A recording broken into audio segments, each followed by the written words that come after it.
हे ईश्वरा सर्वांना चांगली बुद्धी दे, आरोग्य दे, सर्वांना सुखात आनंदात ऐश्वर्या ठेव, सर्वांचं भलं कर, कल्याण कर, रक्षण कर, आणि तुझे गोड नाम मुखात अखंड राहू दे. सद्गुरुनाथ महाराज की जय. 70 वय 73 73 वर्ष वय आहे. म्हणणार नाही की एवढे, परंतु पण मी माझ्या मग जीवनामध्ये अजून कोण महाराजा पैलवान तयार असला बघा, कुस्ती खेळा पैलवान आहे बघा तुम्हाला. कुलतापाल जय हिंद जय भारत.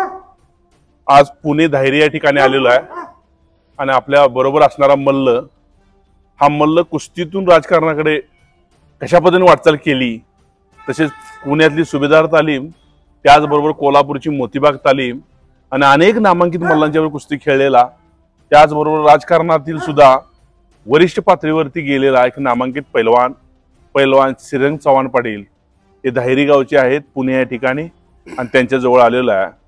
त्यांना आपल्या वस्तादांच्याकडून फार मोठ्या प्रमाणात मार्गदर्शन लाभलेलंच आहे आणि त्यांच्या जीवनामध्ये फार मोठे असे किस्से आहेत की त्यांचं वय जर सांगितलं, आता हे असं वय बघितलं कसं वाटतंय बघा, की वाटतंय 16 वर्षाचं एखादं पोरगा असलाच वाटते ना. हे 73 वर्षाचे पैलवान आहेत. म्हणून जसा मिलिटरीतला जवान कसा कायम तंदुरुस्त जवान असतो, तसं पैलवान सुद्धा कायम तंदुरुस्त असतो. असा 73 वर्षाचा तरुण पैलवान श्रीरंग चव्हाण पाटील यांच्याजवळ आलेला आहे आणि त्यांच्याकडून आपण थोडासा कुस्तीचा इतिहास जाणून घ्यायचा. पैलवान नमस्कार. नमस्ते. पैलवान, थोडस तुमचा परिचय सांगा, परिचय द्या. माझं नाव श्रीरंग एकनाथ चव्हाण पाटील. हा. माझं गाव धायरी, वडगाव म्हणून, धायरी शेंगड रोडला धायरी गाव आहे माझं. ओके.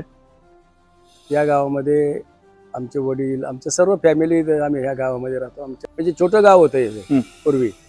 म्हणजे या गावात आता त्या टायमाला गावाची लोकसंख्या 1000, 1200, 1500 अशी लोकसंख्या असेल. बरोबर. त्याच्यानंतर लोकसंख्या वाढत गेली.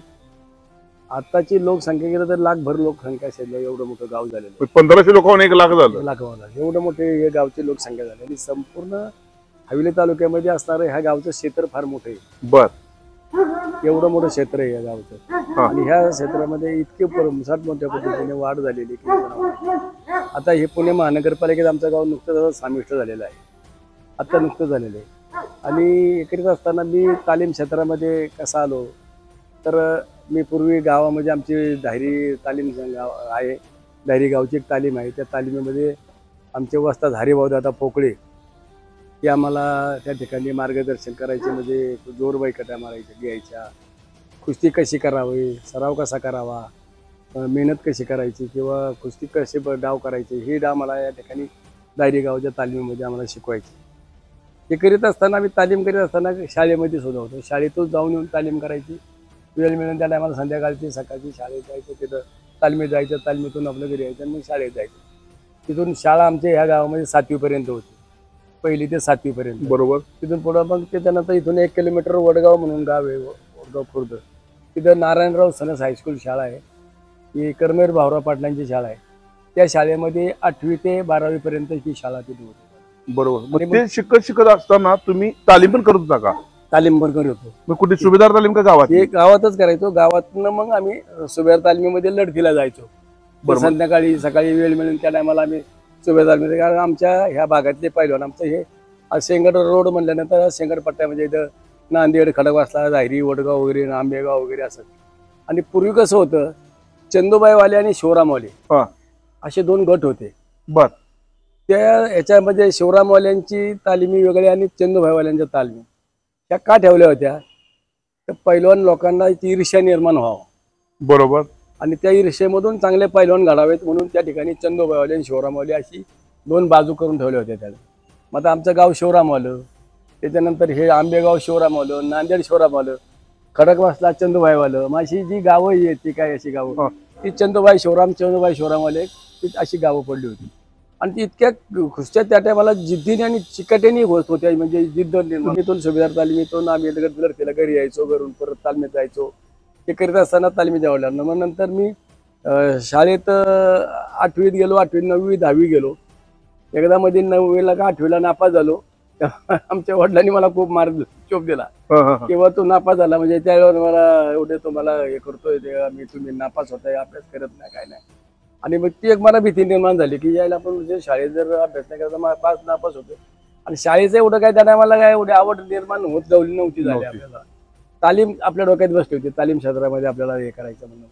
पहिलवानकी क्षेत्र करायचं. बरोबर. ते करत असताना 10वी पर्यंत 11वी पर्यंत गेलो आणि पुढे 11वीची परीक्षा दिली आणि आता मी 11वीला 100% नापास होणार आणि मला परत घरचे चोपणार म्हणून मी त्या भीतीने परत आहे ना घरी आलो. मी घरी सांगितलं मी किंवा मी शाळेत अभ्यास करायला जातो म्हणून तिथं बिस्तारा बारदाना भरला. माझ्या डोक्यात होतं कोल्हापूरला जायचं. बर, म्हणजे बिन सांगतात. हा बिन सांगतात. बर. आणि असं घरी गेलो मी शाळेत झोपायला होतं म्हणून मी शाळेत गेलो नारायणराव हायस्कूलमध्ये. तिथं रात्रीचा अभ्यास करायला मुलं असायचे म्हणून आम्ही तिथे गेलो. तिथं माझा बिस्तारा वगैरे कपडे बिपडे भरले आणि आमच्या वस्तात हरिभाऊ दादा पोकळे तिच्या टायमाला आंब्याची आडी होती. आंब्याची आडी तिथं पुण्यामध्ये अशा आड्या बागं घ्यायच्या आणि त्या आंब्याच्या आडीमध्ये ते घेऊन तिथं मंडईला वगैरे ते माल पोचवायचे. बरोबर. मी बाबांना त्या टायमाला सांगितलं म्हणजे हरिभाऊ दादा पोकळेंना सांगितलं बाबा मी काय आता येते शाळेत पास होणार नाही, मी नक्की नापास होणार असं मला चित्र दिसतंय, मी मार खाणार म्हणजे त्याच्यापेक्षा मी असं करतो मोतीबाग कोल्हापूरला जातो निघून पळून म्हणलं तुम्ही कुणाला सांगू नका, मला फक्त तुम्ही पैसे द्या. आणि त्यांनी मग मला म्हणलं तुझा काय काळजी करू नका कारण ते तालीम क्षेत्राचे त्यांना असे पैलवान करण्याची त्यांना लय हौस होती आणि त्यांना कुणा असं मुलबाळ नव्हतं. त्या टायमाला मी आणि आमच्या गावचे रानूजी पोकळे म्हणून सरपंच होते. आमच्या दोघांवर त्यांचा फार जीव होता. बर. आमच्या वडिलांचे ते फार मित्र जवळचे होते. आमचे वडील आमचे चुलते वगैरे आमचे असे त्यांचे एकत्र रोज बैठकी असायच्या. आमच्या घरी बसायचे किंवा त्यांच्या घरी जाऊन बसायचे. असे मित्राचे संबंध चांगले होते आणि नात्याचे पण संबंध होते आमचे. बर. असे करत असताना त्या बाबांचे मी आणि जे रानूचे पोकळे दोघं आमचे सरपंच जाते तर आम्ही लय लाडके पैलवान दोघं होतो. पण तो गावातले पैलवान आम्ही हो मोठे पैलवान कोण होतो त्या टायमाला. बरोबर. हा. आणि मग हे करीत असताना मग मी बाबांना सांगितलं की बाबा मी जातो होतो म्हणलं या तू कधी जायचं तुला सांग. मग त्यांच्याकडनं मला 250 रुपये त्यांनी मला त्यावेळी दिले. कधी साल 70चे काळ असेल मला वाटतं. बापरे. बर. 250 रुपये दिले आणि मी 250 आतल्या 100 रुपयांच्या किसाला आतमध्ये असायचे ते 100 रुपयाचे खिसा घेतले आणि त्याला सुतळी द्वाऱ्याने बांधलं आणि 7 रुपये मला फक्त वरची खर्चायला दिले. पिझ्झा म्हणले कोल्हापूर. मी माझा पहिलाच टाइम आयुष्यातून एवढा लांब बाहेर प्रवास करण्याचा किंवा काही नाही पण तू मनात जिद्द होती की जायचंच म्हणून ते मी गेलो तर मला कधी कधी रस्त्यात गाडीत एवढा टाइम कधी बसलेलो नाही. ती इष्टी लागायची उलट्या व्हायच्या वगैरे आणि कोल्हापूरला मी तिथं पोचलो. तो पोचलो तर तिथं त्या टायमाला कोल्हापूरमध्ये त्या हत्ती पिसाळला होता. हत्ती पिसाळला होता त्या राजवाडीच्या तिथला राजांचा हत्ती पिसाळला होता त्या आणि त्या हत्ती पिसाळीमध्ये संपूर्ण कोल्हापूर बंद होतं. बर. आणि ते बंद होतं आणि त्यावेळेस रिक्षावाले त्या रिक्षा काही नव्हते त्यावेळेस टांगे होते. गोडा टांगे असायचे. गोडे टांगेवाले सुद्धा कोणी तिकडे यायला तयार नव्हते किंवा नाही तिकडे हाती पिसाळ्या रस्ते बंद मी जात नाही. बराच वेळ मी त्या स्टँडला गेलो पहिल्याच बाहेर पडलेलो काही माहिती नाही काही नाही तिथं. आणि त्याच्यानंतर मग एका म्हाताऱ्याने माझी खडबड पाहिली तिथं ते याला विचार त्याला विचारतो करायचं होतं. ते पोरं मला आलं म्हणालं काय रे पोरं काय पाहिजे तुला. म्हणलं काय ना बाबा मला आहे ना मोतीबाग तालीम द्यायची. मला मोतीबाग तालीम कुठं आहे ते पण माहित नव्हतं. म्हणजे म्हणलं ते मोतीबाग तालीम काय म्हटलं बरं का पोरा तिथं ते मोतीबाग तालमीचे तिथं हत्ती राजवाड्या तिथं हत्ती पिसाळा आहे.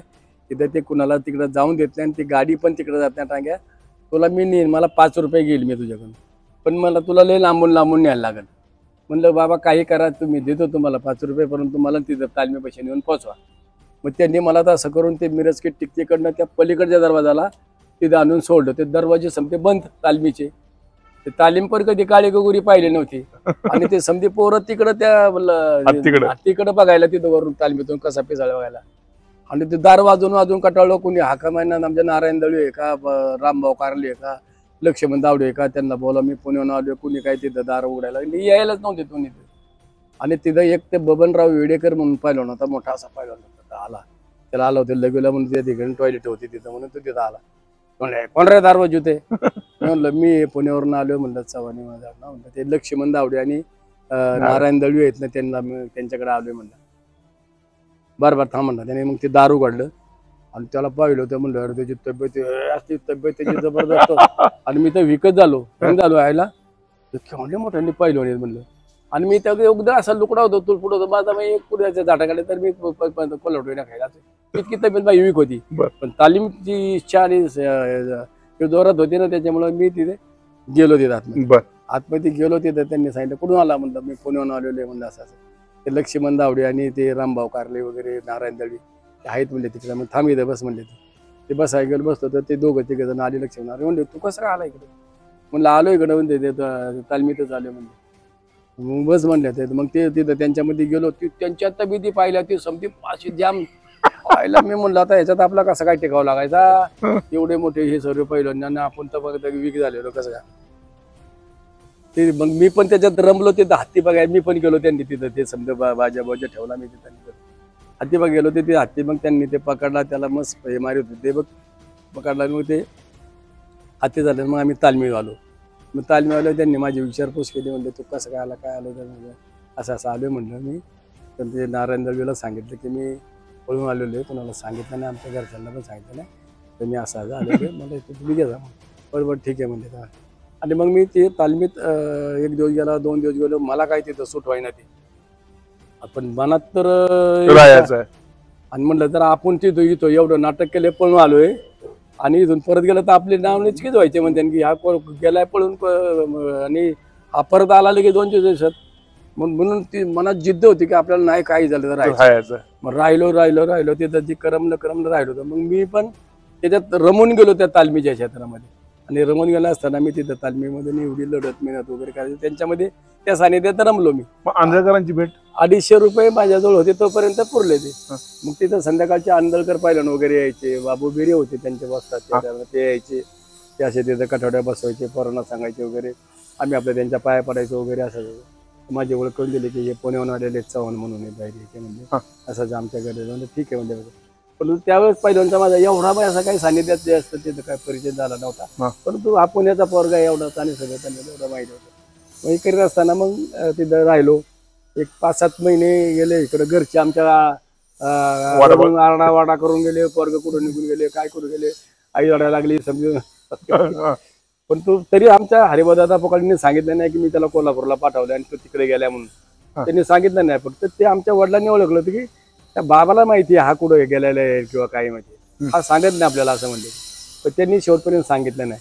आणि नंतर मग ते आमच्या आई लय रडायला लागले वगैरे तेव्हा मग त्यांनी सांगितलं तो कोल्हापूरला गेलेला आहे मी त्याला पैसे पाठवतो तो कोल्हापूरला आहे काय काळजी करू नका. आणि मग ते गेल्यानंतर मग आमची आई काही दम खायला त्याला मग म्हणजे चला कोल्हापूरला जाऊ आपण बघूया बघायला 7-8 महिन्यांनी. आणि मग ते आल्यानंतर ते विचारीत आले की ते पुण्याचे आमचे श्रीरंग चव्हाण आणि ते नारायण दळवी वगैरे पुढे. आणि मी ते तालीमीतून थंडाई वाटून मी नेमकं ते दोन असं वरांड्यात निघालो होतो आमच्या. आणि ते आमच्या मलाच विचारते आमचे वडील विचारतात आई नाही वडील विचारतात ते आमचे ते पुण्याचे श्रीरंग चव्हाण कुठे येतो मलाच विचारतात. मला ओळखलं नाही आमच्या वडिलांनी कारण माझी महिन्यात हो ना माझी तब्येतच असते जेवढी एवढी झाली की माझ्या आई वडिलांनी सुद्धा मला ओळखलं नाही त्यांनी की हाच माझा मुलगा आहे म्हणून. एवढी माझी तब्येत आणि एवढी माझी स्ट्रॉंग त्याने मला झालो मी म्हणजे मी माझ्या आई वडिलांना ओळखाय ना एवढी माझी तब्येत. मग आणि मग ते मग आमच्या आईने तोंड हात ठरवला काय काय काय काय काय लागलं. 2 दिवस इथं रडले 2 दिवस राहिले आणि मग घरी आले. आणि ते आमच्या हरिभाऊदादाला म्हणले बाबा तुझे किती पैसे दिलेत बरोबर माहिती सांगायचं ते बोलला तेवढे एवढे झाले. मग त्या बाबांनी आमच्या बाबांनी वडिलांनी लगेच पैसे काढून त्याला दिले. आता म्हणजे तुम्ही नका पैसे पाठवून मी पाठवू जाईल म्हणजे. मग आमच्या वडिलांनी मला ते मनी ऑर्डर चालू केली पाठवायची. आणि त्यावेळेचं म्हणजे इतकी स्वस्ताई होती 200-250 रुपयामध्ये सर्व खुराक खाल्लं तरी ते पुरायचे. आता 25,000-30,000 रुपये दिले तरी पाहिलं लोकांना पुरत नाही. इतकी महागाई झाली किंवा इतकं वातावरण तयार झाले खराब झाले. बरोबर आहे. आणि त्यावेळेचं म्हणजे 200-250-300 रुपये वडिलांनी तुम्हाला बघितलं वडिलांना एक वेगळंच समाधान झालं म्हणजे काय म्हणजे ते सर्व इतके आनंदी झाले की वातावरण म्हणजे एकदम फुलूनच गेलं तिथं म्हणजे इतके आनंदी झाले आमचे वडील वगैरे सार्थक झालं म्हणजे असं. मग त्याच्यानंतर मग मला पुण्याला बोलवलं मग आम्ही पुण्याला आलो तिथं सुविधार तालीमध्ये सर्व नारायण दळवी वगैरे आम्ही आल्यानंतर मग म्हणजे मग पुण्यात आमचे 4-5-6 महिने पुण्यात राहायचो आणि बाकीचं कोल्हापूरला सरावाला जायचो. राहिल्यानंतर मग तिथं कुस्त्या ठरवायच्या टायमाला मग अशा कुस्त्या लावायच्या ठरलं. तर त्यावेळेस मी जे कोल्हापूरला राहिलो त्यावेळेस माझ्या तिथं कुस्त्या व्हायच्या कोल्हापूर खासबाग मैदानला मग कुस्त्या झाल्यात. चंपामुतनाच्या कुस्तीमध्ये कुस्ती झाली. त्याच्यानंतर ते तिथं म्हणजे तालमीमध्ये तालीम जर पैलवानांनी तालीम जरी केली किंवा पैलवान लोकांनी मेहनत लढत केली तर त्यांनी कधी दिल खसता कामा नाही त्याचा असे. म्हणजे ते तुमचं मत आहे की पैलवान किती मोठा असू किंवा बारका असू दे पण दिल खचलं की पडला असं होतं. काय काय पैलवान लोक आतापर्यंत पाहतो अनुभव आहे तालमीमध्ये नाही त्याला चिटपट करतील काय करतील, तो बाहेर गेला तर साध्या पोराच्या हातून पडतं. त्याचं दिल चालत नाही. तर माणसाचं त्याचं दिल आहे ना तिथं माझा तिकडे नजर उघडी झाली अशी. हा. कुस्त्या करणं मग आंदळकर पहिल्यांच्या बरोबर ते देवराष्ट्र वगैरे असे त्या कुस्त्या जायचं? आखाडे व्हायचे ना तिकडे त्यांच्याबरोबर कुस्त्या लावायचो आम्ही. तेरा मनकर मी आम्ही सर्व ते ज्ञानोजम वगैरे क्या बात. पहिलं लोक आम्ही सर्व तिकडे अशा आखाड्यांनी तिकडे फिरायचो. आणि त्यामुळे आमची नजर उघडी झाली आणि म्हणजे कुस्तीला इतकं प्रोत्साहन निर्माण झालं की कुणी असतं जरी साधारण. माझा एक डाव होता, एक डाव होता माझ्या हातात चड्डी आली ना पहिल्यांची, मग केवढा मोठा पहिला असो मी त्याला मारणार. चड्डी आली की चड्डी आला आणि आम्ही तर चड्डी धरली की इकडे बाकीचे नाही म्हणणार तर हा मारणार, हा 100% मारणार. तितकी अशी खात्री व्हायची लोकांना ती. क्या बात. तुम्ही जे डावच पॅटर्न होता माझा तो. आंधळकरांच्या बरोबर ज्यावेळी मैदानाला जायचं आंधळकर काय शिकवायची का हो जाताना वाटत आंदळकर पहिला आम्हाला तालमीतच शिकवायचे ना. आणि वाटत जात बाबा म्हणाय ना बाबा तू हे कर ते कर असं काय सांगत होते का, साहेब बोलायचे, संस्काराचे धडे शिकवत होते का? शिकवायचे ना. आंदळकर पहिल्यांनी चांगलंच मार्गदर्शन केलं किंवा तालमीमध्ये कसे डाव पाजा, कसे जोर मारायच्या, कशा बैठकी मारायच्या किंवा गिस्सा कसा मारायचा, दुबी कशी मारायची, टांग कशी मारायची, छोटं तिथं आंदळकर पहिला मला येऊन शिकवायचे ना तिथं. आणि ताकदीचा गर्व करायचा नाही वगैरे. आणि आंदळकर पाहिल्यासारखा एवढा स्वच्छ चरित्राचा पहिलवानच आम्हाला कधी पाहिलं नाही. इतका साधा बोला आणि इतकं म्हणजे एवढं हिंदकेसरी पहिलवान पद सुद्धा असणारा पहिलवान एवढा मोठा पहिलवान असतो, परंतु तो कितीतरी त्याला साधी साध्यात एवढं पहिलवान त्याला किती काय वाटतं ते वर्गात, परंतु हिंदकेसरी जाणारा पहिलवान सुद्धा कधी त्याला गर्व कधी व्यासता कुठल्या गोष्टी नाही. साध्या सुद्धा पहिलवानाच्या घरावर त्याच्या थाप पाठीवर थाप मारणार, त्याच्या घरी सुद्धा जाणार, त्याची समजे विचारपूस करणार, अशा पद्धतीचा पहिलवान होता. आता पुण्यात आले की आमच्या सर्व पहिलवान आम्ही पुण्यामध्ये होते, आमच्या सर्वांच्या घरी यायचे, बोलायचे काय चाललंय तुझं, कसं काय चाललंय वगैरे असं सर्व विचारायचे. आणि त्याला आपल्या तालमीतला पहिलवान हा फार मोठा झालाय किंवा हा चांगल्या मार्गाला लागलाय, फार त्यांना मोठा गर्व होता ना, अभिमान असायला. फार चांगलं होतं म्हणजे असं इतकं असं नेतृत्व असं वस्ताद मिळणं फार मोठं कठीण आहे ते. ज्याला त्याच्या नशिबात त्यालाच मिळते म्हणायचं असं. होय होय 100%. आणि मग हे करीत असताना तालीम क्षेत्रामध्ये माझ्या मग मोठ्या कुस्त्या झाल्या. तुमच्या कुणाकुणावर कुस्ती माझी झाली? कुस्ती पहिली कुंचकर तालमीमध्ये सुदाम होळे म्हणून होता, हो. मोठा पहिलवान होता तो. त्याच्याबरोबर माझी कुस्ती झाली आणि त्या टायमाला आमचं मैदान होतं, डेक्कनचं मैदान होतं. हो. डेक्कनच्या मैदानामध्ये संपूर्ण कणात लावून असं मोठं असं ते गोल राऊंडचं गोल्ड होतं आणि तिथं आतमध्ये पहिलवान टाकायचं, बाहेरून कुल व्हायचं आणि आतमध्ये चिरपट कुस्ती व्हायची. बर. आतमध्ये पथक एकच पंच असायचा आणि बाहेरून रेफरी वगैरे असायचे आणि बाहेरून सगळं असं पब्लिक असायचं आतमध्ये तिथं. आणि तिकीटावर कुस्त्या असायचं, 10 रुपये 5 रुपये 3 रुपये असं काही कुस्त्याच्या त्या टायमाचं असायचं. त्या टायमाला अशा कुस्त्याचं तिकीट लावून कुस्त्या व्हायच्या अशा. तर माझी त्या टायमाला तिथं अशी ती पहिली कुस्ती झाली तुकाराम आपल्या ह्याच्या सुदाम होळेवर कोणी. काय झालं त्या कुस्तीमध्ये? त्यांनी मी तो पण नाव होता आणि मी पण त्याला माझी पहिलीच कुस्ती होती. सलामी दिली त्यांनी मला पहिली फाईट मारली, तो मारलं माझी अशी फाईट मारली त्यांनी. तिथं फाईट मारली ते रक्त आलं, मग ते त्यांनी त्या पंचांनी त्याच्या हातात पण चिटकवलं आणि त्याला पैसे दिले की असं मारामारी करायचं ना, मारायचं ना. मला त्यांनी ते मारलं तर माझ्या डोक्यात पक्की चिड बसली होती ती. आणि तुम्ही मोतीबाग मध्ये खेळून आलता? खेळून आलो होतो. आणि मग त्याने मग मला असं धरल्यानंतर सलामी दिल्यानंतर हुलन मला त्याची चड्डी गावली. 10-5 मिनिटं इकडे तिकडे केलं, 11 मिनिटाला ती चड्डी म्हणा 11 मिनिटं त्याच्या छातीवर बसलो, लोखंडीत बसलो, चितच मारला त्याला. दंगा झाला म्हणजे आरडाओरडा काय, मग काय तिथून पुढे तालमी आलो काय, मग मिरवणूक काय गावात आमच्या केवढ्या मोठ्या मिरवणूक काय आमच्या फार मोठा. मग त्या टायमाला अशा कुस्ती कोणाकोणावर झाल्या? ती पहिली कुस्ती झाली. त्याच्यानंतर दुसऱ्या तिसऱ्या वर्षी नगरकर तालमीतला तुकाराम पवले म्हणून होता.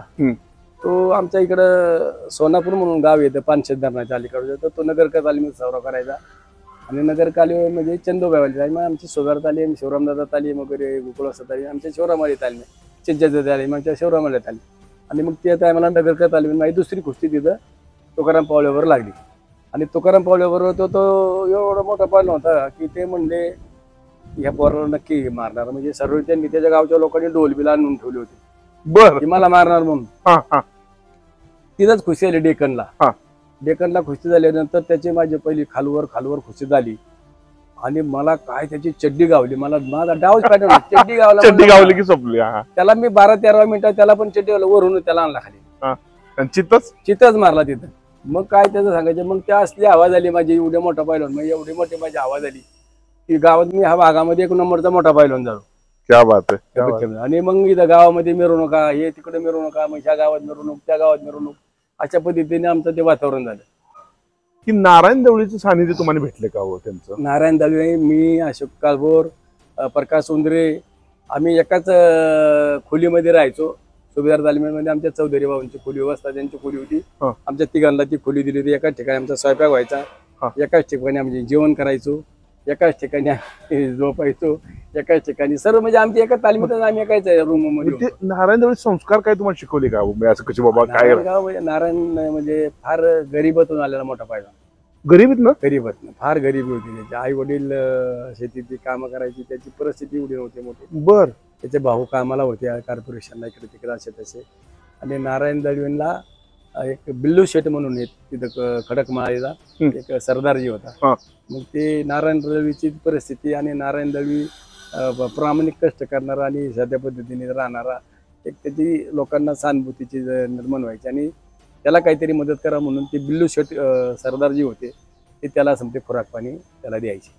ते तुमच्या देखत द्यायचे त्यांना? हा, समजा ते तुपातलं सर्व काय आणून द्यायचे किंवा त्याला पैसे पाणी काय असेल ते सर्व त्याला पुरवायचे. एवडी परिस्थिती बेताची असून म्हणजे नारायण दळवी आणि नारायण दळवींनी अरे त्याचे म्हणजे गरीबाची परिस्थिती. त्याचे भाऊ कामाला वगैरे कुठं हरभरा वीक भाजीपाला वीक अशा इतक्या परिस्थिती त्यांची परिस्थिती. पण परंतु साध्या पद्धतीची परंतु मानसिक प्रामाणिक होती त्यांच्या घरातली सुद्धा आणि ते सुद्धा घराच्या राहणं. नारायण दळवी तर इतका सज्जन आणि शांत पैलवान असं कुणाला जोडीदारच भेटणार नाही. आणि आता आमच्या शेजारी मोठा असला तरी आम्हाला एवढं समजून सांगणारा, अरे असं नाही करायचं बाळा, तसं नाही करायचं, तू तर लई बघू असं करू. मला तर मला त्या अशोकला पुढे बोलायचा ते अरे ते काय कारण आमच्या गरजेदार परिस्थिती चांगल्या, अशोकची परिस्थिती माझ्या घरची चांगली परिस्थिती, सर्वांची काय आम्हाला काय वाटेल ते मी घरची पुरवणारी अशी होती.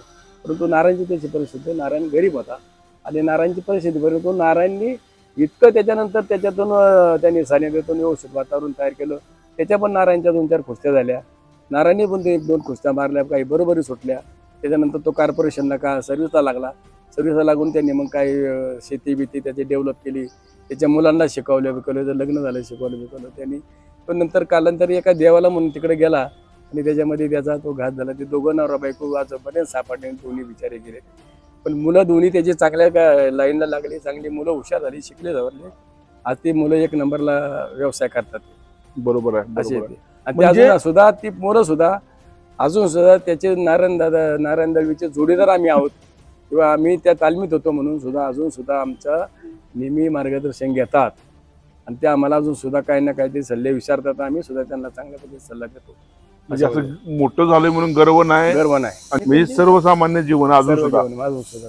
मग हे संस्कारावरच आहे ना? संस्कार हे असं नाही की कुणाला पण असं बक्षीस मिळत नाहीये, हे संस्कारच लागतात. संस्कार लागतात. आणि तालमीमध्ये कसं आहे, जिद्द माणसाला पहिले असले पाहिजे की मी ते करणार आणि मी ते होणार आणि मी ते मारणारच.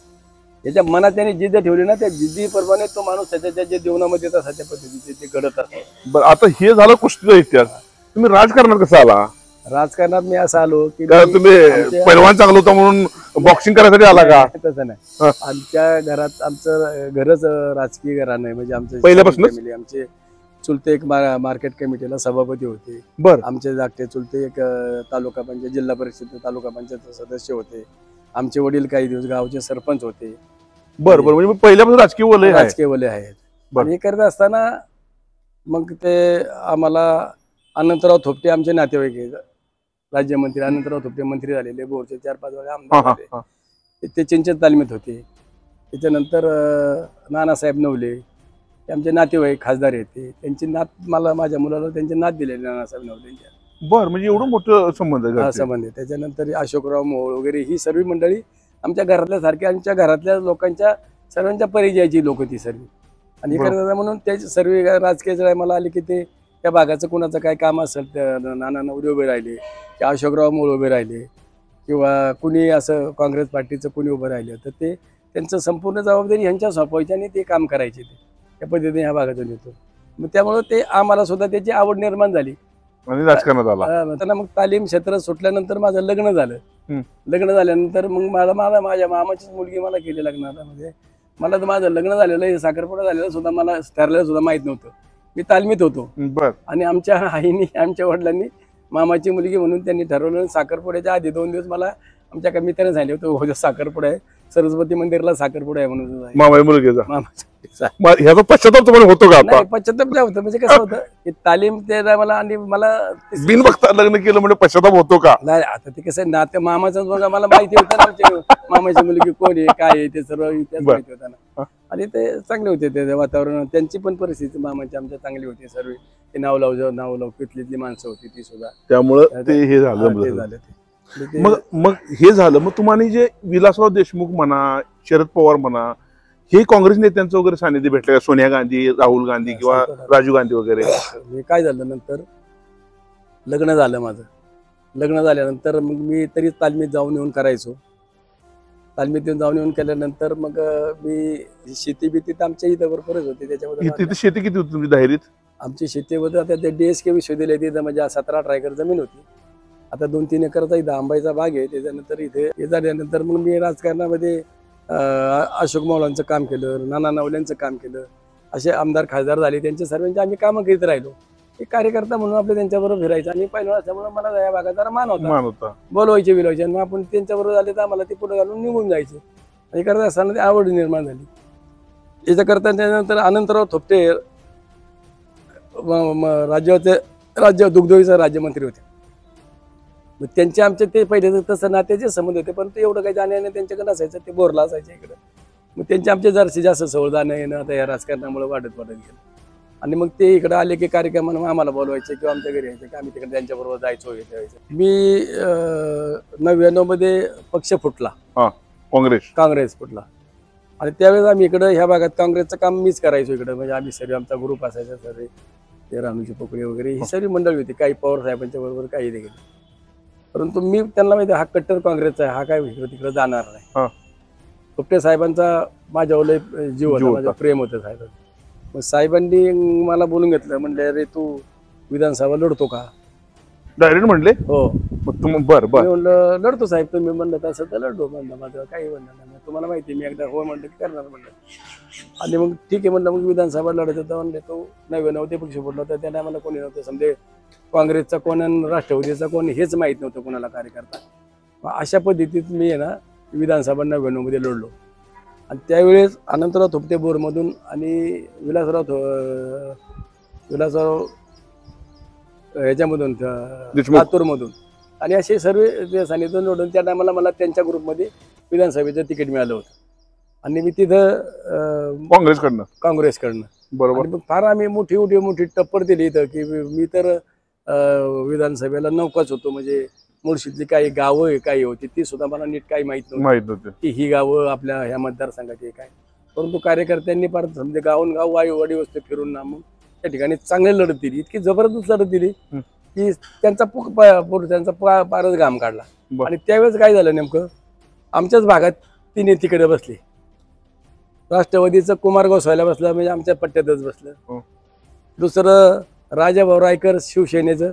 ते आमच्या गावातलं झोपून ते पुण्यात राहिले त्याचं नेमकं जे तिकीट बसलं आणि चौथं माझं बसलं तिसरं म्हणजे आम्ही एकाच पट्ट्यात तिघ जण लागलो त्यामुळे आता आमच्यात कुणाची मतं कोण खाणार हे ह्याच्यात अशी घासाघासली झाली आणि काही त्या मुळशी अवलंबून राहिलं आणि मुळशीमध्ये त्या टायमाला सुरुवातीला कुमार गोसाई थोड्या दिवसाचा करता एक अशोक मावळेने राजीनामा दिला होता म्हणून ते आमदार त्यांनी राजीनामा आमदारकीचं त्याला पवार साहेबांनी त्यावेळेस केले तर काँग्रेस एक होती त्यावेळेस त्याला गेलो होतं आम्ही ते आमदार आणि त्यावेळेसचा मुळशी हवेली मतदारसंघ फार मोठा होता खेरगाव वगैरे हे पिंपरी अशी गावं हिंदवडी बिंदवडी ही सर्व गावं मुळशी हवेलीला होती आणि ती गाव होती आणि आमची मुळशी जवळ होता अशी तर मतदारसंघ होता मोठा पण तू एवढी मोठी टप्पर दिली मी की त्याला काही मी 7-8 मतांनी फक्त त्यावेळी पराभूत झालो त्यावेळी झालो विलासराव देशमुखांचं सानिध्य जे भेटलं ते असं त्यांच्या बोलण्याचा वगैरे योग आला का तुम्हाला विलासराव मग 99 मध्ये आम्ही एकत्र मिटिंगला मी पण कॅन्डिडेट होतो पराभूत कॅन्डिडेट ते विलासराव निवडून आलेले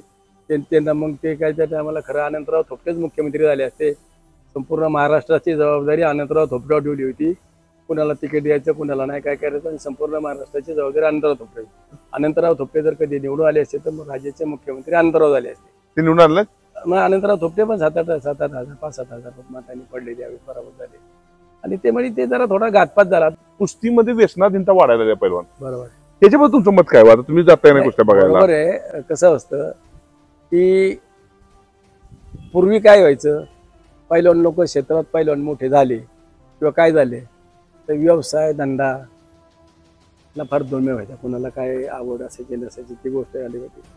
कोणाकडे पैसे आहेत नाही आहेत ते वेगळी होती. परंतु पहिल्या क्षेत्रातून एखादा आला की कोण दारूचा धंदा टाक, कोण मटक्याचा धंदा टाक, कोण कशाचा धंदा टाक, असे 2 नंबरच्या क्षेत्राकडे अशी ती वळत होती अशी बरोबर. परंतु काही कालांतराने मग तो समजा विषय संपत आता आमच्या टायमापर्यंत तसं नव्हतं आणि ते आमच्या आधी होतं पूर्वी असं काही झालं असं ते. परंतु आमच्या नंतरची आमच्यापासूनचा जो काळ होता तो आत्तापर्यंत जो पाहतोय तर पैलवान लोक चांगल्या क्षेत्रामध्ये वावरतात. चांगल्या क्षेत्रामध्ये पैलवान लोक फार मोठे झालेले आहेत. पैलवान क्षेत्रामध्ये फार राजकीय क्षेत्रामध्ये सुद्धा पण मोठे लेवल झाले. ठिकाणी मोठे झाले. व्यसनाधीन वाढायला लागले पैलवान की म्हणजे आता jumping हे प्रकार कसं व्हायला लागले. आता ते काय झाले काही काही लोकांकडे भरमसाठ एवढा मोठा पैसा झालाय त्याच्यामुळं संगत माणसाला फार मोठा धोका देत असते आणि संगतीचा परिणाम हा माणसाच्या जीवनावर होतो. संगतीने सत्यानाश किंवा चांगलं घडवण्याचं किंवा सत्यानाश करण्याचं काम हे संगतीत होतं. फार मोठी गोष्ट संगत फार मोठी विचित्र आहे संगत. म्हणून संगत जातानाच माणसाने सावध असलं पाहिजे. कोण आपल्याला कशा पद्धतीने वागतोय की कशा पद्धतीने आपल्या व्यासाधीनकडे नेतोय किंवा काय की ज्याचे त्यांनी ठरवायचं असतं. तर आम्ही सद्गुरू वामनराव यांचं काम करतो. बरोबर. हा, तूच आहे तुझ्या जीवनाचा शिल्पकार. वामनराव जीवन घडवायचं का बिघडवायचं तुझं तू ठरव, कारण तुझ्या जीवनाचा शिल्पकार तू आहेस. 97 साली मला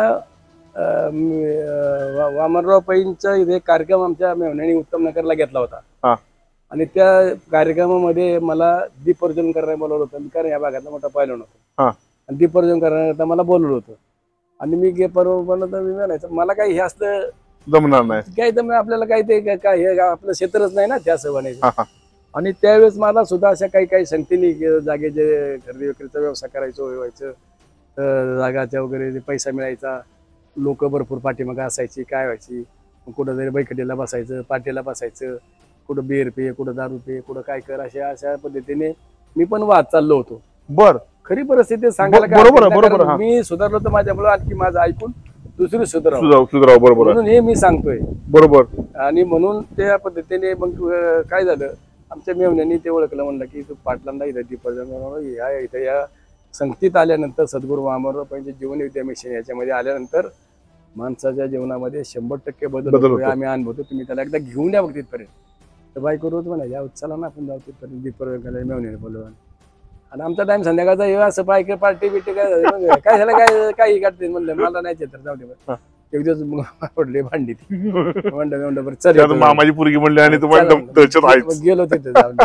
आणि तिथे गेल्यानंतर मग ते नेमकं प्रवचन होतं विश्वनाथ कामत काकांचं.